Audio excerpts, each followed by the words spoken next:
Oh, yeah.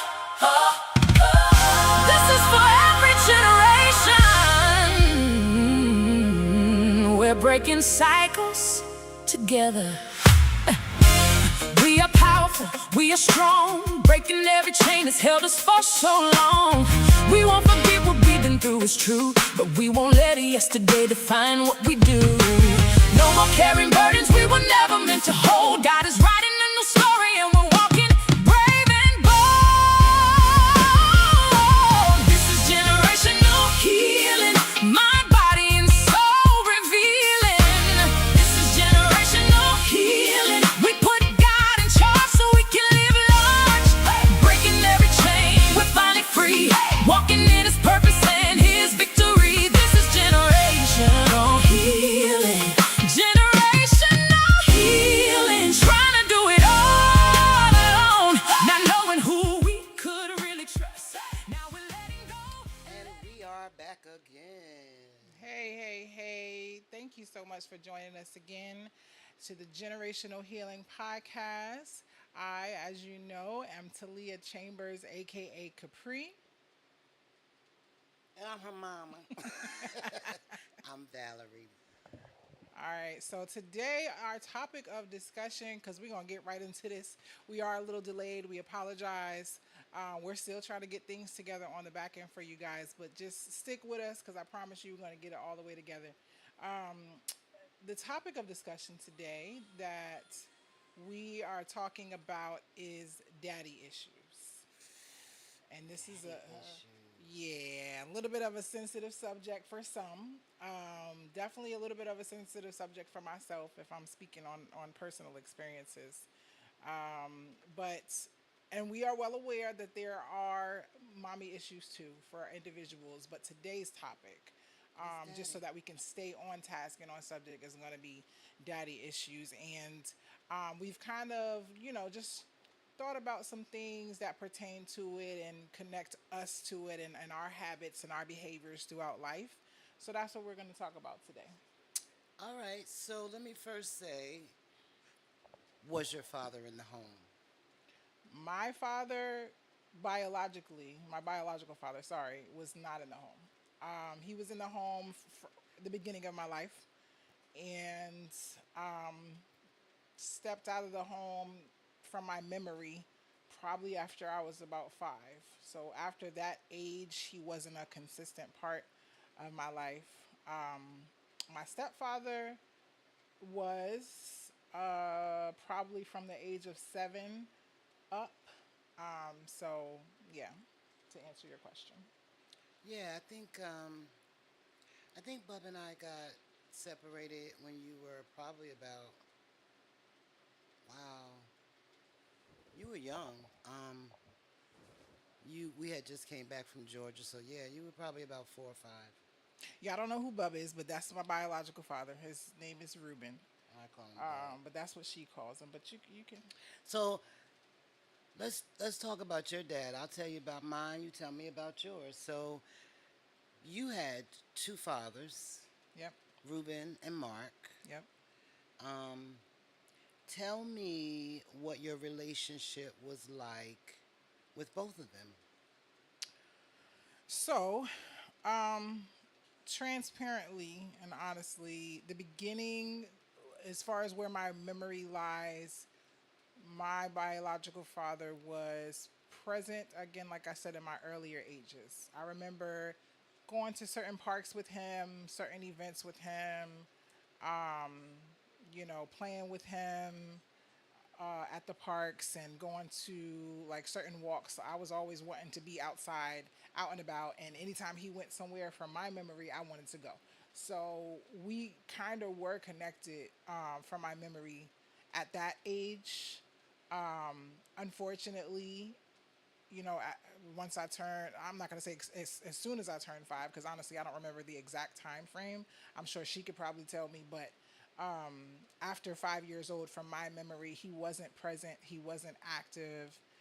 I know that I really didn't see him much. There were a lot of broken promises made at that time. And at that time, I didn't really understand why.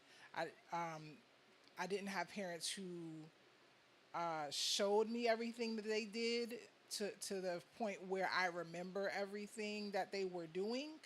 But I know that he was definitely preoccupied and distracted by the choices that he was making in his life when it came to drugs at that time.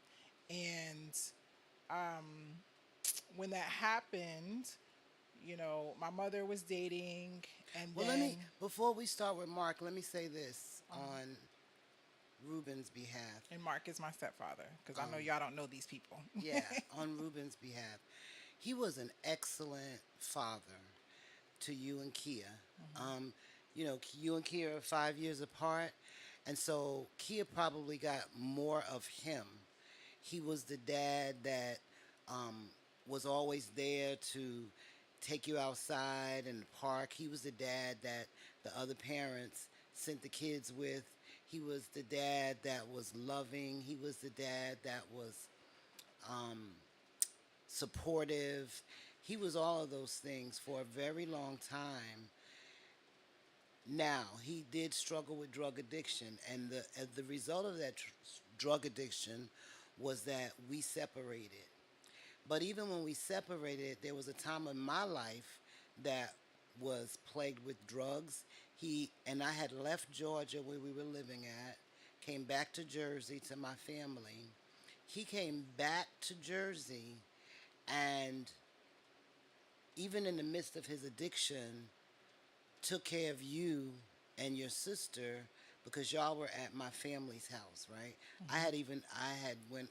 I was somewhere else right around the corner, but he came back to do that. So there were times where he and you were at that time. Kia was 9, so you were 4. That was in Jersey, and then he was like in and out because of his addiction. He wasn't gone, but he wasn't present. Understood. So, like, she has to reiterate certain things or kind of give me insight on certain things because my memory only serves me in certain places and timelines when I was younger. I don't remember everything, but there are certain things that do stick out to me when it comes to that, as far as what she was speaking about and what I mentioned as well. Um, but yeah, so from my memory, that is the part that he played at that time in my life. And when my mother met my stepfather, um, because of the fact that I feel like there was a gap between me and my biological father. So when my stepfather came around, I kind of latched onto him. My sister didn't really, she wasn't actually very fond of him initially. Um, when he came around, but I kind of was just like, hey, I believe I asked him, like, can you be my dad? You know what I mean? At one point in my life when he was around. And that's I after he think you was were around. searching. You really were searching for a daddy. Yeah, for Yeah, sure. For yeah. sure. So it was definitely something missing.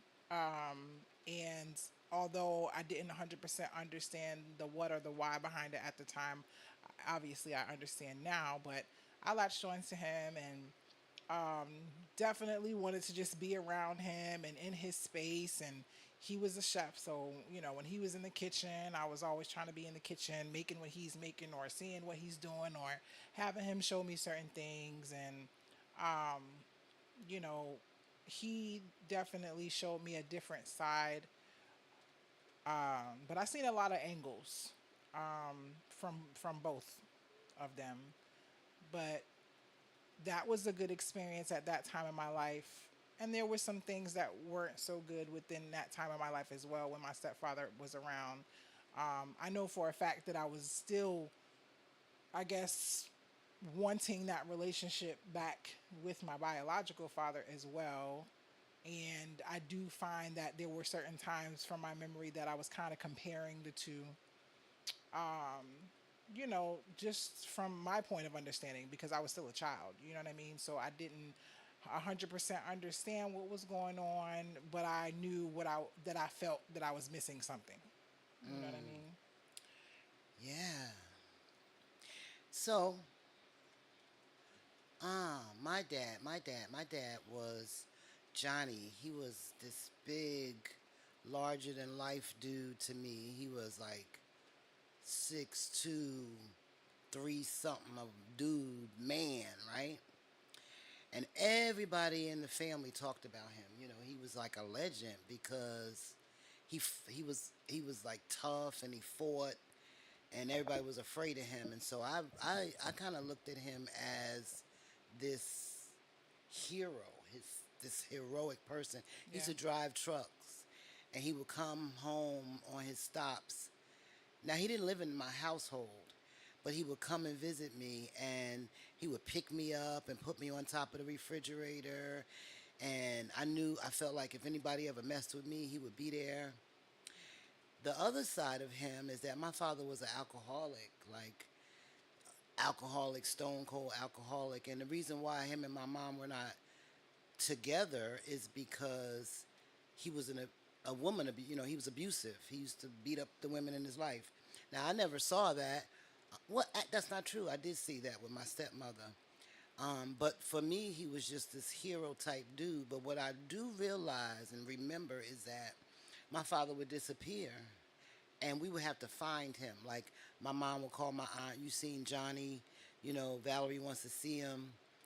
She would take me to find him. It felt like, because I was young too, probably like 7, 8, it felt like we had to go through these places that were very unfamiliar. Like they was usually these real dark places, one room, ghetto. We would find my dad. He would be drunk. He would hug me, tell me how much he loved me. We spent some time together, and then he'd be gone again.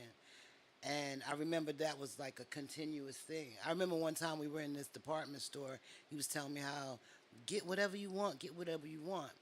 And I was standing there looking at him because normally I'm like excited and getting whatever I want. But I was remember vividly looking at him, and he was leaning on the counter because he was so drunk that he could not stand up. And I remember thinking, man, that's my father, Right. you know? So, and throughout my life, I've always had this reverence for him because I felt like my father was a Ford, and everybody talked about like the Ford name was this big deal. But I never had that name.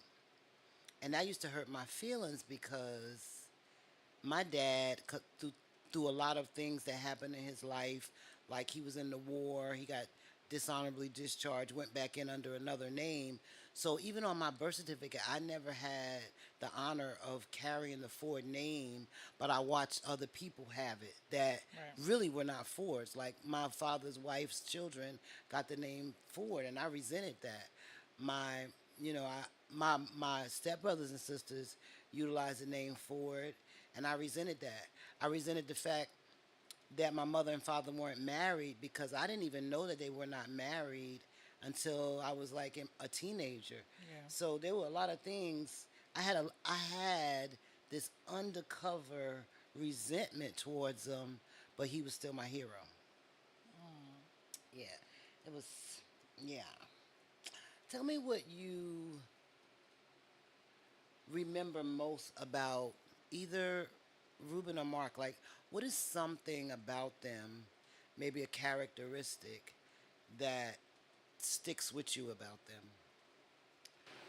Um, when speaking about Ruben, my biological father, I think what sticks out most about him, even to this day, more so, is just his attitude. He spoke to everybody, and I spoke to everybody. Both of It y'all. it didn't matter where we were, what crowd we were in. Location never mattered, and who was around never mattered, basically. And he just would always speak. How you doing? How's your day going? Speak in passing. He was definitely a people person, is because he's still here on this earth. He's definitely a people person, and you can tell that he just loves to make the people that he loves happy. So he did a lot, even with a little bit. We used a lot of Pat and Charlie. A lot of people don't know what that is, but he's very, very athletic to this day because he used Pat and Charlie so much. And if you don't know what it is, it's just Pat and Charlie. It's these legs. So we basically did a lot of walking He was very adamant about making sure we got our exercise in. He didn't call it that. You know, it would just be a walk, or we would go into the store, or like I was speaking earlier, we went to the park. So, you know, his attitude and the way that he always wanted to keep like a very positive atmosphere and demeanor is one of the things that stand out to me about him in my childhood. And then when it comes to Mark McAllister, my stepfather, it's so much. I'm sorry, but it really is because he's a comedian. He's very funny. He always wanted to his one of his goals that I paid attention to was making us happy, making my mom happy. People used to joke about calling my mom a gypsy because she moved a lot. But she didn't move a lot because she got evicted. She always had us in a nice space. We never really lived in the projects or anything like that. We've lived in apartments and stuff like that. But, you know, anything she wanted, he was going to make it happen some kind of way in my eyes. And that was one of the reasons why we moved is because we would be in one house and she would see something else 2 years later and we'd be moving again. And we're just like, it became habit. And honestly, when I became an adult, I kind of inhabited that until I didn't. When I bought my house, I'm just like, okay, this is enough moving for right now. But, you know, it was just his personality. And, you know, he was very into music. So we sat down a lot and listened to music. And I know that we connected on that level because I was always into music. I sing as well, but also because me and my grandfather used to sit and listen to music when I was younger and a little bit as an adult. So that memory of my grandfather connected me to my father when he was alive, as far as my grandfather goes, and when he passed. But yeah, I mean, that's just one thing. There's definitely a list. So here's the thing. This is the cycle of the relationship with me and Mark McAllister. Our life was an adventure. We didn't move because I got, you know, bored. What would happen is She we was had bored. this tumultuous relationship, right? And in our tumultuous relationship, all of these things would happen, you know, because Mark was an addict as well. And we're going to talk about that pattern. And so in his addiction, he would do crazy things like he was a serial cheater and you know, he would just go out and do crazy things. I would leave him. And when I left him, we would get back together. And when we got back together, part of this almost like this ceremonial togetherness that we would have is we're going to make all of these promises, we're going to go to church, we're going to do all of these things. So the first thing he would do is find me a house because he knew that I wanted a house. He was almost like my foundation. When I met Mark, the family foundation, like because and I were young and we really didn't have that a lot. We were young and my mother passed. A lot of things happened. So Mark knew that I wanted these things, so we would find a house. He would furnish the house, give me all the things that I wanted, and we would be living happily ever after until the next event. The next event would happen. I would leave him. Yeah. We would go through our stuff, and most of the time that I left him, he went and lived with another woman. And then when we got ready to get back together, I would go pick him up from the woman's house. This is how crazy it was. Crazy. He would come home. We made a lot of promises. We gonna go to counseling, find another house. He gonna furnish the house, do all of the things, make all of the. This was the cycle of our relationship. So we moved a lot in that relationship because it was always that new honeymoon thing that was gonna happen. Because we never addressed the root issues that we had. Yeah.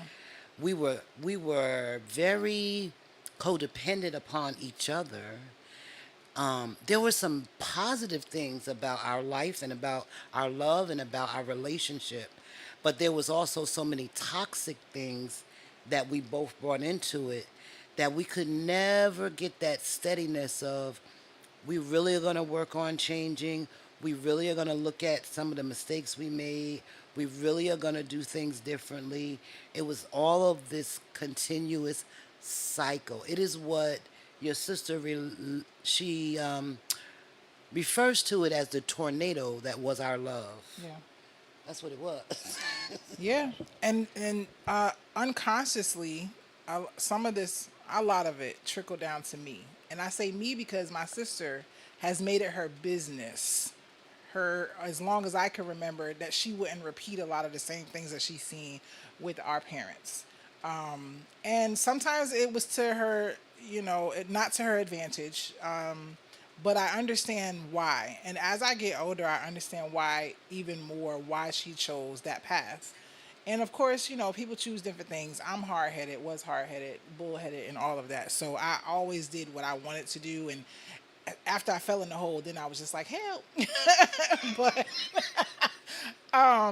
obviously, as I got older, I'm learning these lessons now, and now I'm able to pinpoint where a lot of this stuff came from. Like I said, my sister tried to stay away from the trauma. The moving a lot, she doesn't do on purpose because we moved a lot.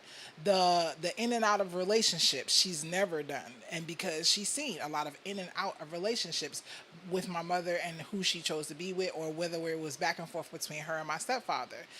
I inhabited a lot of what my mother did. And I don't know if it was just because I watched it, because a lot of the times, like, a lot of what they went through, I didn't see, but there were things that I seen. And I remember these things because what happens in my life and has happened over the past 20 years is my life experiences come back to me in dreams.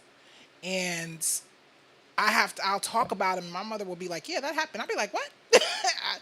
Just thinking that it's a dream, but no, this is how a lot of the things that has happened in my life has even come back to me. And some people will look at it like, there's no way. There actually is, because I was able to see a few things that happened in my past within my dreams, and they came to fruition within conversation. But I moved around a lot in relationships. Like, it was I guess I was approaching it as if it was no nonsense, but I dealt with a lot of nonsense before I got to the point where it was no nonsense, if that makes sense. And I believe that's because that's what I seen. It was a lot of back and forth between her and my stepfather. They got married and divorced like how many times? 3 or 4, maybe 5. Absolutely. They That's what happened. literally got married and divorced multiple times. Absolutely. So that's the crazy in my mind at the time that I seen, and it's not that it was my intent to follow in their footsteps, because it most definitely was not. And it didn't even happen until I was in my late 30s where I started realizing this is the same thing my mom did. I didn't really, I guess, pay attention enough to the same movements that I was making within these relationships. And then I wasn't given time in between. So on the in between, it was just like I might be single for a couple of months. There was even points where I may have been single for a year, year and a half, 2 at maximum. But in the in between, I'm still talking to somebody, dealing with somebody, end up in a relationship with someone, and then it's as soon as I start seeing these things, which I now know are triggers and behaviors that are similar to my father, my stepfather, my mother, or people that I've seen, or just experiences, then it's just like I step back and I look, and it's just like, no, I don't want that. I've already seen that, but I've already exposed myself to it. But here's the root. My mother was the staple in my life, and so were my aunts. But what I saw from men was my stepfather took really good care of me for a long time. He raised me. While my father was in and out, he was there, but in and out. My stepfather raised me. However, this is my view from a child.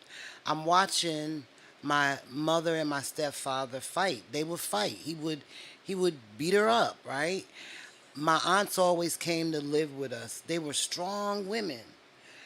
But they had these men that they were in these abusive relationship with. And they were alcoholics. I mean, they had serious addictions. That's the example of a male that I had in my life. Right. And they showed me a lot of love. I was adored and beautiful, and my father called me his little princess. So what it took me a long time to recognize is that there was this love hate. It was me always trying to seek like these daddy wanting behaviors, Yeah. because what was planted in me is that that's love. This person who is an alcoholic and who is abusive also makes me feel special, because that's what my dad did and that's what my stepfather did. They just got, they got good hearts, and they just need somebody to love them. My mother told me that about my dad. He had a terrible childhood. He was abused really bad. The reason why she stayed with him so long is because that was the only love he knew, and she showed it to him. That was the same thing that happened in my selection with my husbands, Mark and Ruben. Right. Mark had all these great qualities. He made me feel like we had a family, but he had a very traumatic childhood. So in my mind, but he made me feel special. So all of the abuse, the drug abuse that he did, we had domestic violence. I overshadowed the fact that he made me feel special. Like you said, oh, it felt like he wanted to make you happy and give you what you wanted. He did, until it conflicted with his unhealed trauma. Right. Because both of our unhealed trauma looked like what the tornado that was our love. We were gravitating towards each other because we had never had that kind of feeling of belonging except with each other. Right. That acceptance except with each other. But I didn't heal my daddy issues, and he didn't heal his mommy issues and daddy issues and drug addiction issues. So all of those things played into that. Yeah.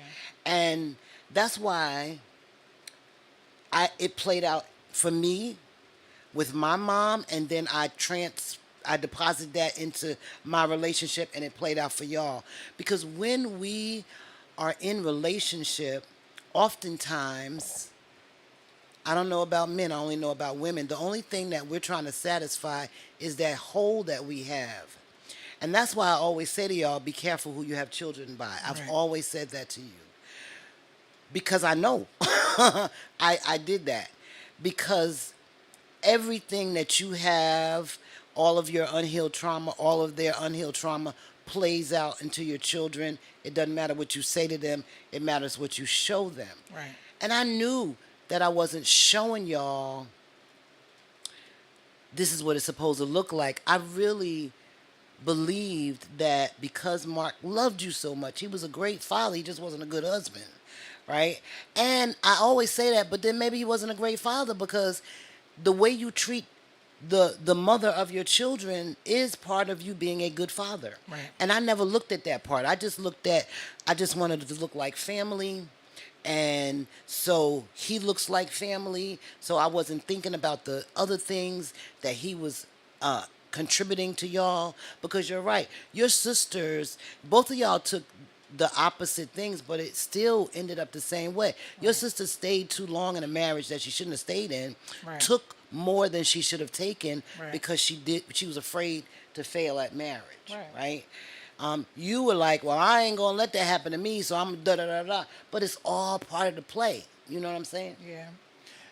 And that was one of my fears when it came to, or when it comes to my children, because I'm already knowing that what I'm showing them definitely can pass down and will be instilled in their head and with their mental and emotional issues that may or may not come throughout their lives. And I think about that a lot, which is why, me and my children will sit down and have conversations, the very uncomfortable ones, as well, because it's important. It's important to know what their state of mind is, how they're thinking, how they look at you, how they look at the decisions that you've made. And a lot of times, parents don't develop that relationship, or at least that kind. And I'm not going to say that's all parents, because I know that there are households where parents do sit down and have these transparent conversations with their children. But I also know that looking at the world the way it looks right now, there's a lot of missing conversations happening because these children are misguided, and they're just making impulsive decisions based on not having that support system. So like, I mean, I'm so grateful for the support system that I have had over time, even with all the background noise, even with all the trauma. I'm grateful for it because there's a lot of individuals that I know, and that I speak to, and that I'm friends with, and that I'm attached to, that have never heard of half of the things that I have been blessed to experience throughout my life, as far as communication goes, and as far as being able to tell my truth without judgment, and sit down and have those hard conversations within a dialogue where it's back and forth, and not just someone spewing their thought process on you. So I definitely have always appreciated that. But one of my questions that I had for you, in regards to what you were speaking about, is, do you and I kind of know the answer, but I still want to ask, and I'm sure the audience wants to know as well, like, what are the traumas, if you can identify them, or if you could identify them, that you feel have contributed to these daddy issues? Ooh, wee. I think one of the traumas is my father not being present in the home, watching addiction and watching abuse.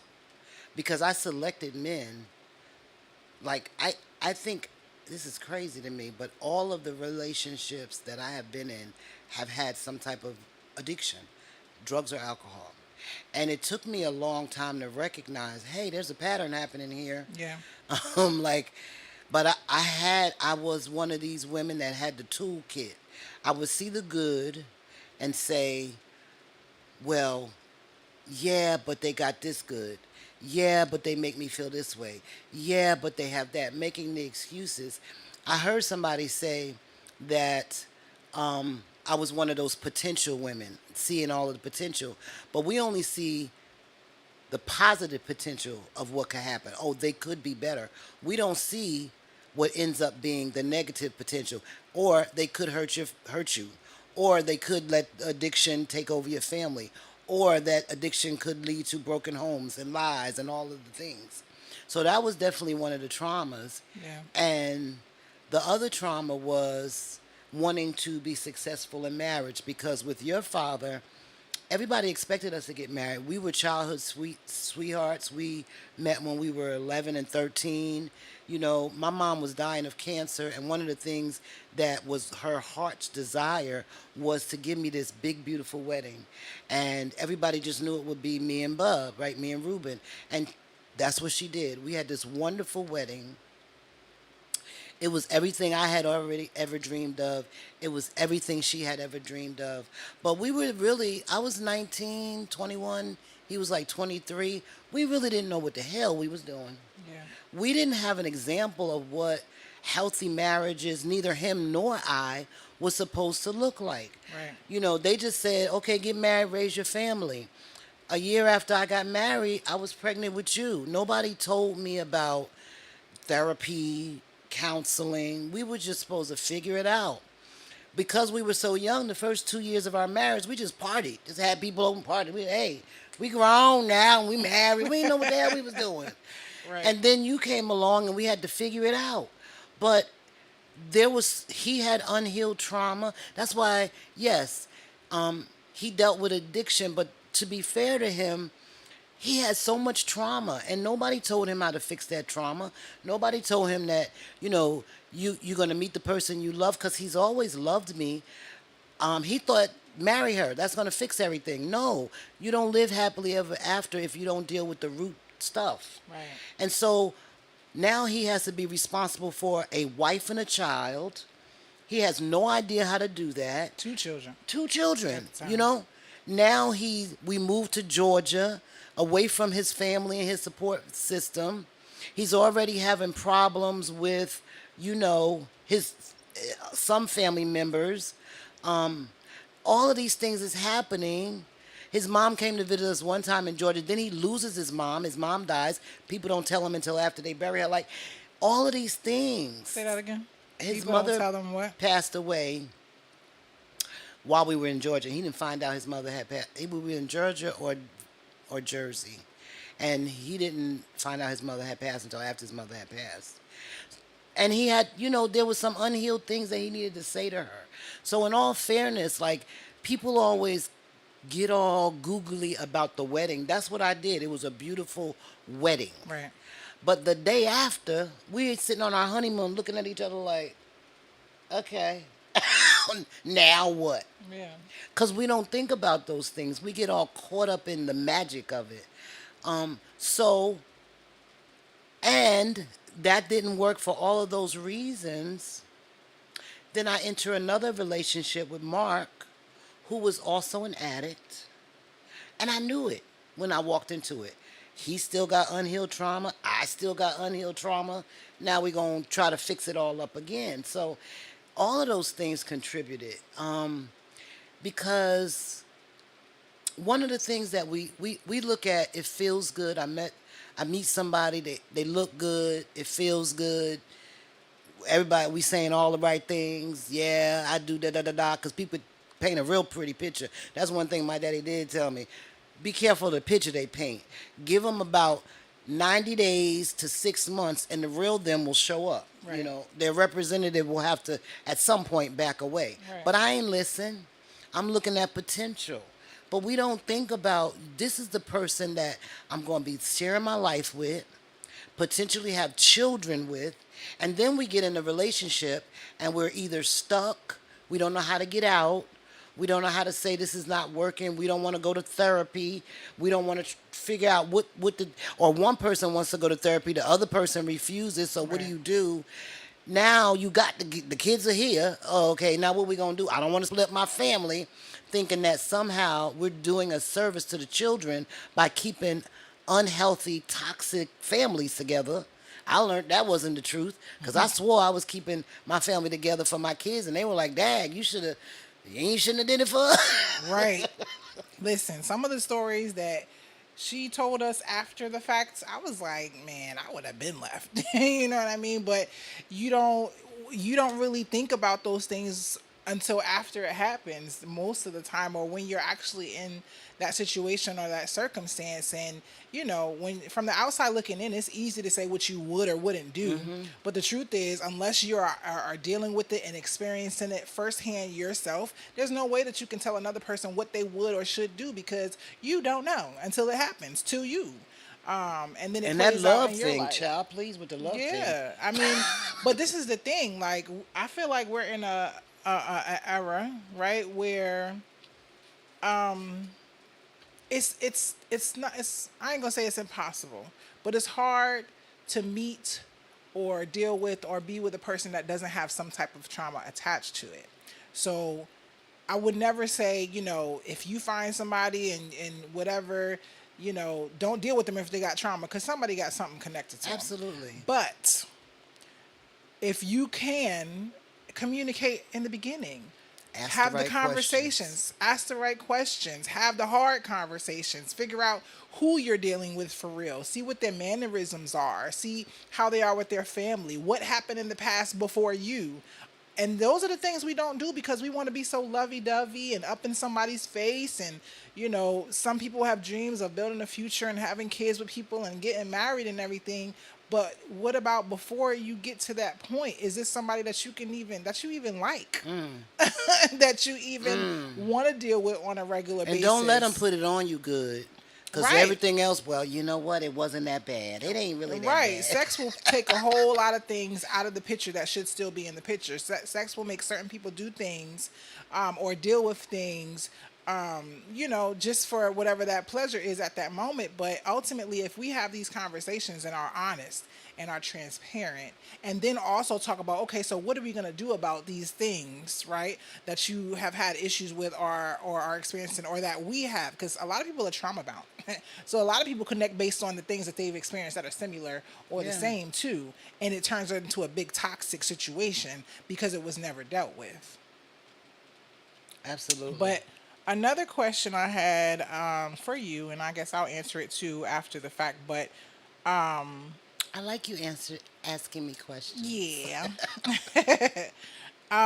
So, do you feel like the issues that you spoke about have contributed to the demise of any of your past relationships? And you did kind of answer it, but if you can kind of elaborate.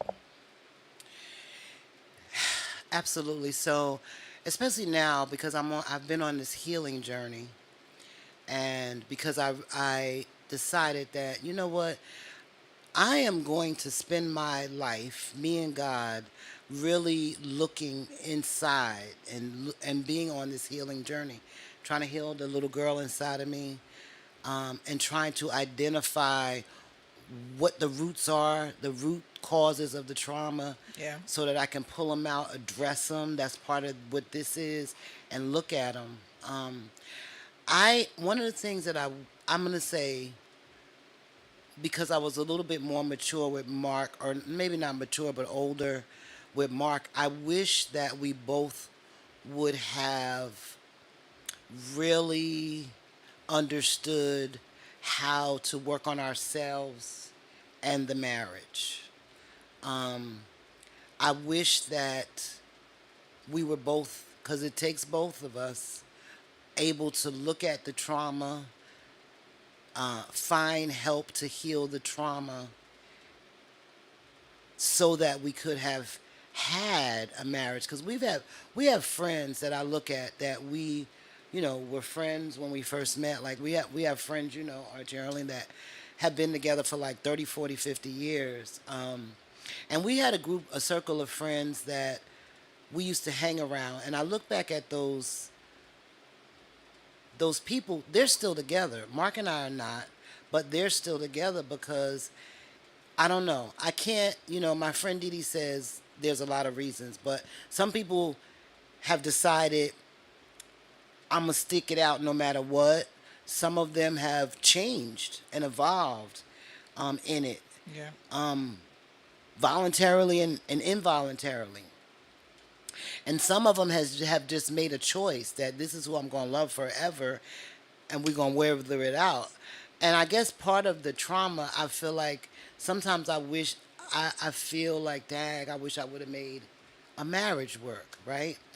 But on the other side, what I know is that one of the things that would not have happened had I have stayed in that marriage is my evolution as a woman and as a human being, because that marriage, as it was, didn't allow that. Mark was a big, huge personality, and the only thing that he really was able to kind of deal with me being was his wife, right? I wasn't even Valerie; I was his wife. He introduced me to people. Like today, we've been divorced for years, but he still calls me his wife. That was almost like a treasure trophy for him, me being his wife.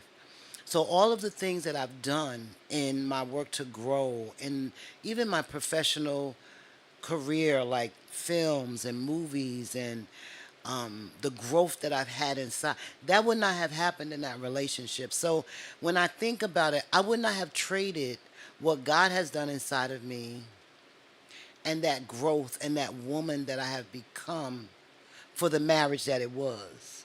Now, and I'm gonna say it wouldn't have happened because Mark, he's grown, but there's places that I already know it wouldn't have worked, right?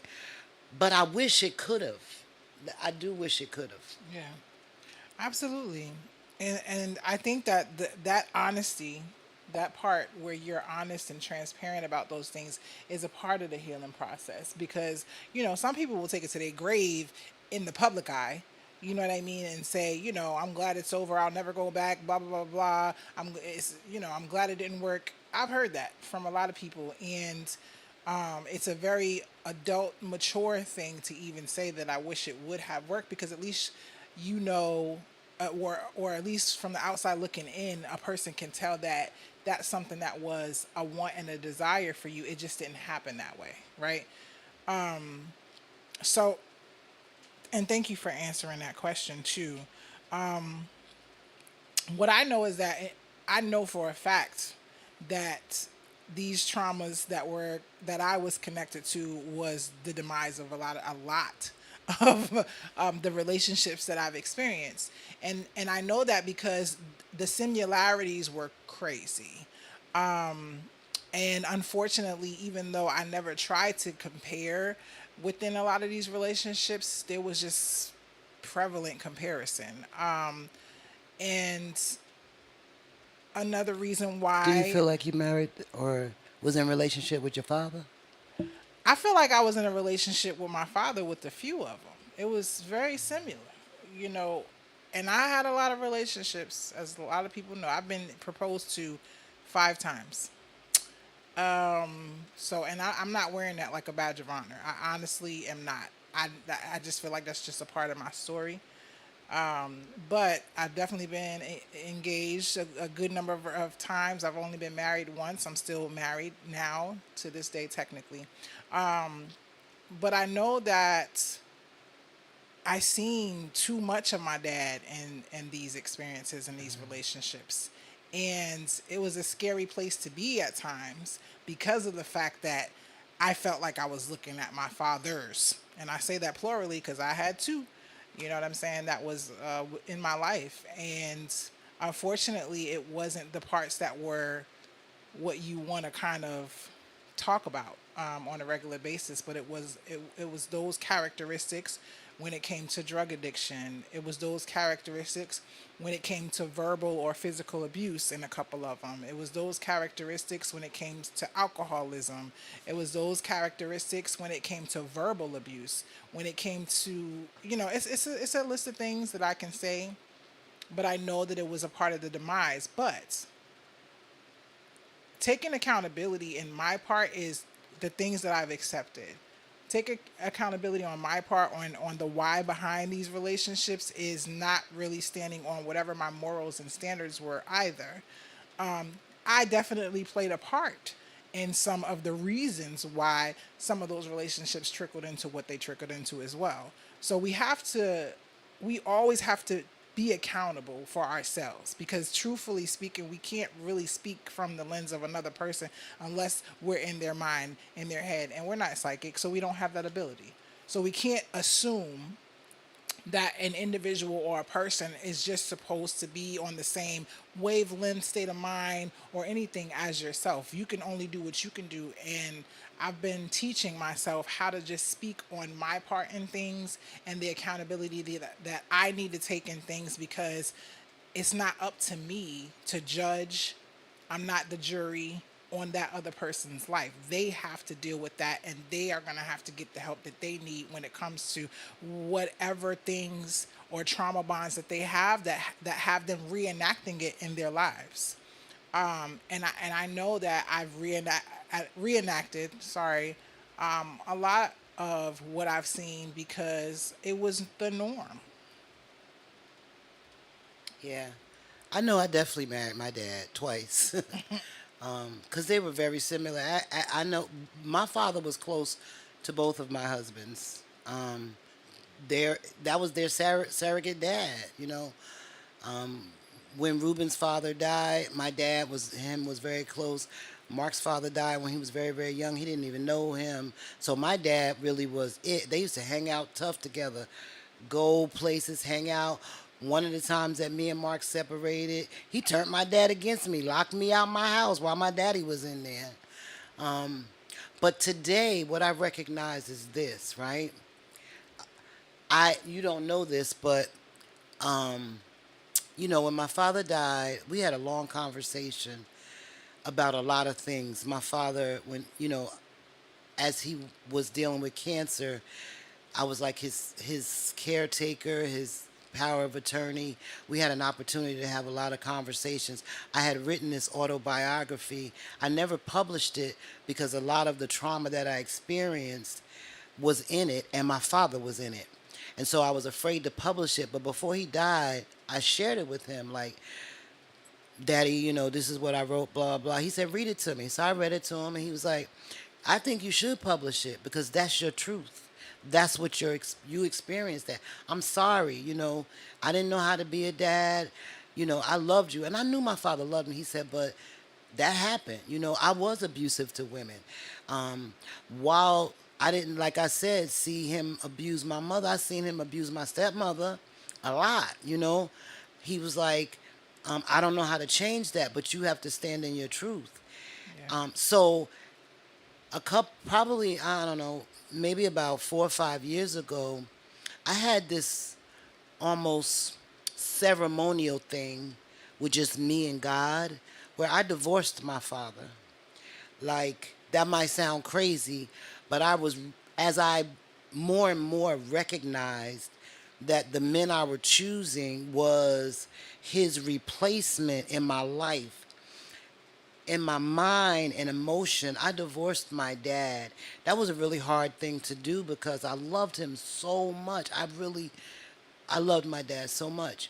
But what I felt like that was going to do for me was to give me room to look for something different, to accept something different, to love myself enough to know that I deserve something different. I had to understand that it wasn't my job to build and connect the broken pieces of someone.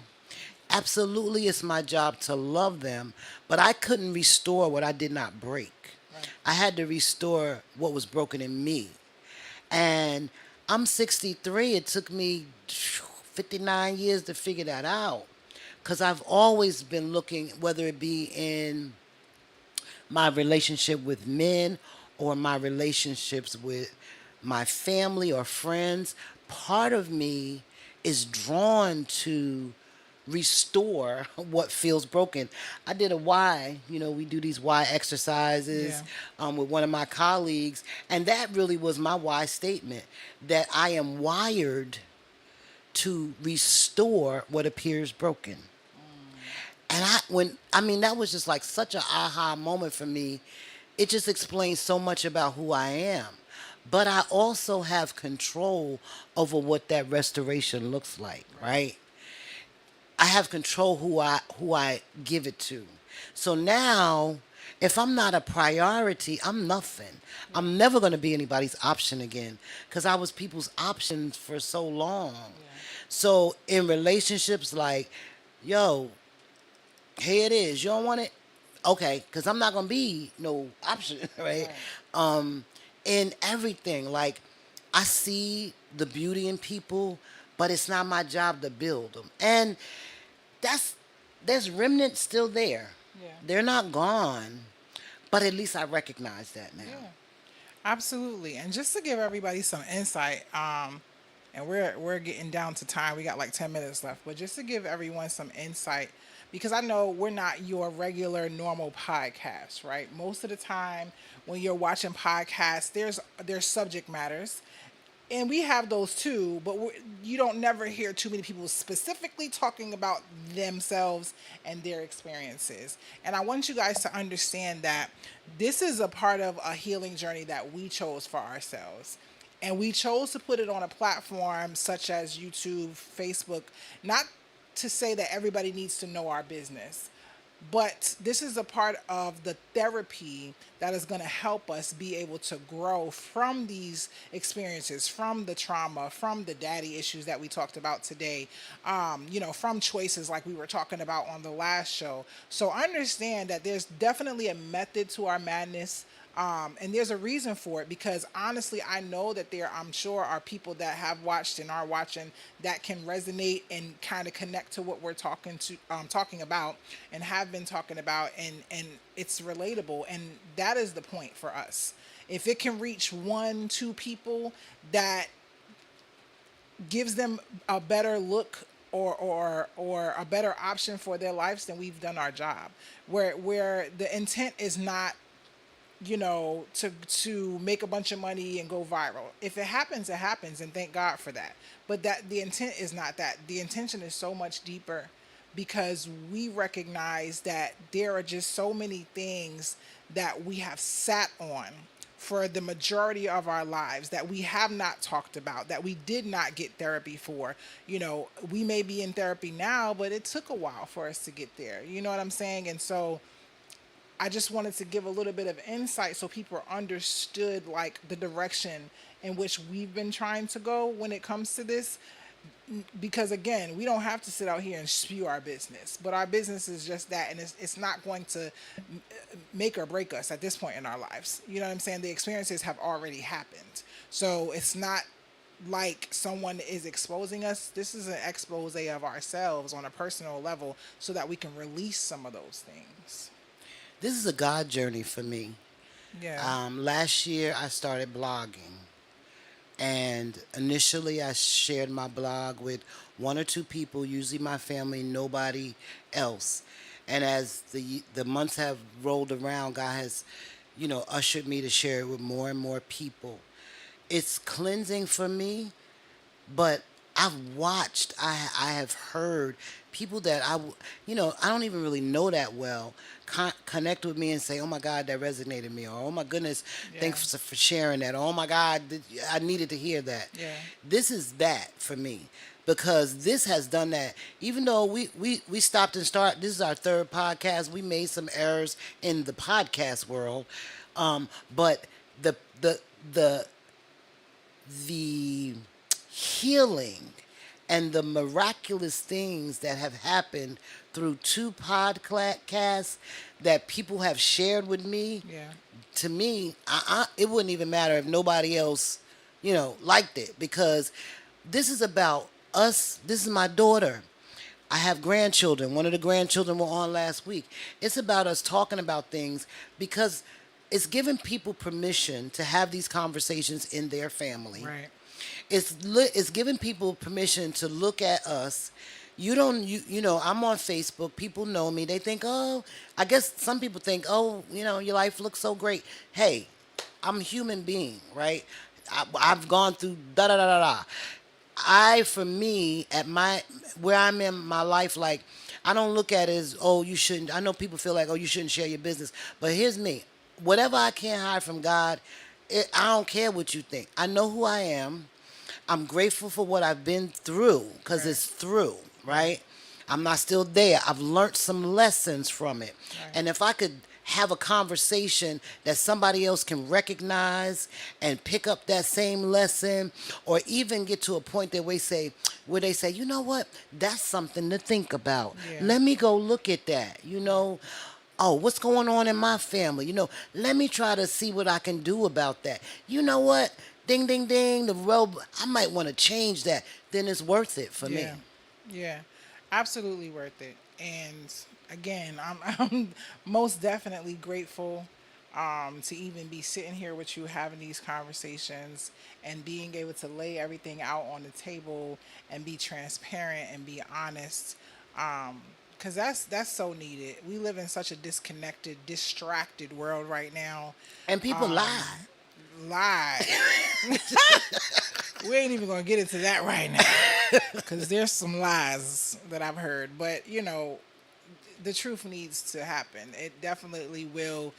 Call it cliche if you want, set you free, because it will release so much pressure from you. Like, me being able to even talk about some of these things, right? Because there's no way that I can sit here even episode after episode and tell y'all all the things that have happened to me, based on the trauma and based on whatever is the connection between my parents or whatever have you. I don't have enough time. But in the time that I do have while I'm here, it's a relief. It is a relief off of my back. I feel like I'm just taking pieces of baggage off every time I come here, whether y'all know it or not. And it's definitely bringing me to another place of peace that I have not experienced in my life before. Because to be able to be 100% transparent and honest at all times is such a great feeling. And some people will say, well, you should be, right? But not everybody is. And we got to understand that sometimes we hide behind those things, and we hide behind certain faces, and we hide behind our trauma sometimes too, or a lot of times really. And I'm just not wanting to do that anymore. You know what I mean? Like, I'm just not wanting to be anything but authentically who I am. And that's not to say that I wasn't that before, but it's different now. And it looks different now. And it feels different now. And I think differently now. And I look at people and things differently. So it's needed for me. And it's definitely a God journey for me as well, because from the places that I have been brought through, I got to tell somebody, because you don't never know who it's going to help. Yeah. Yeah, and I'm gonna say this as like a final word. This is not to romance the drama, right? At all. It happened. We don't want to romance the trauma. It happened. Right. But recognizing and connecting the dots, this happened, which might have caused that effect Right. and that effect. Right. Because again, she has children, I have grandchildren. We want to cut, kind of as much as possible, because you can't make choices for people, Right. cut that off at the knee. Yeah. And one of the things, finally, that Sarah Jake said, that continues to resonate with me, is that people sometimes want to look healed more than they want to be healed. healed. Whew. Right? I don't want to look healed if That's a I'm word. tore up. That's a word. All right, so I'm gonna leave y'all there. Do you want to look healed, or do you want to be healed? The I want to be choice is healed. yours. All right, y'all. Well, thank you for coming back to watch us and listen to us and, communicate. I see some people that were in the chat, so I appreciate you guys. I will go back and make sure that I respond to y'all. But we'll be back in 2 weeks. Again, I am Talia Chambers. And I'm her mama, Valerie. Valerie McAllister with her crazy self. But I appreciate and love y'all for watching. Y'all enjoy the rest of y'all evening.